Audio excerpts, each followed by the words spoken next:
In that town hall, we learned that the NYPD has plans to put roughly 375 new school safety officers into position by January. This is coming as city officials are putting their heads together, trying to figure out the most effective ways to keep students safe in the classroom, as violence around schools has made headlines for the third day in a row.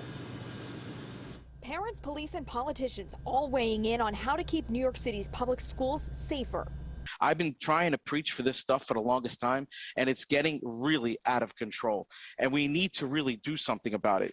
And how is it okay for one safety agent to cover 1,300 students? The tough conversation came after back-to-back days of violence within steps of a school. A 14-year-old boy was stabbed in the stomach Wednesday afternoon across the street from Susan B. Anthony Middle School in Jamaica, Queens. Police say the suspect is a 16-year-old. On Staten Island Tuesday, a 14-year-old student was shot in the ankle outside of Tottenville High School, briefly forcing students and teachers to shelter in place. And on Monday, police say a student brought a knife and loaded gun to Long Island City High School. So when I found out, I was terrified. I called my mom, and I actually thought that I was going to die. NYPD Captain Marlon Laren says part of the issue is staffing. The department budgets for roughly 4,500 school safety officers, but currently has only about 3,200 boots on the ground every day. So 3,256 agents spread out through 1,400 buildings.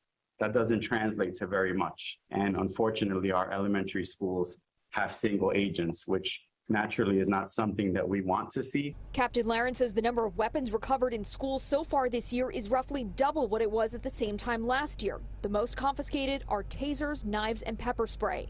He says schools are also on pace to recover more firearms this school year than last. 5 guns have been recovered so far, 4 of them because a student or teacher raised the alarm. If somebody comes forward with that kind of information, believe them.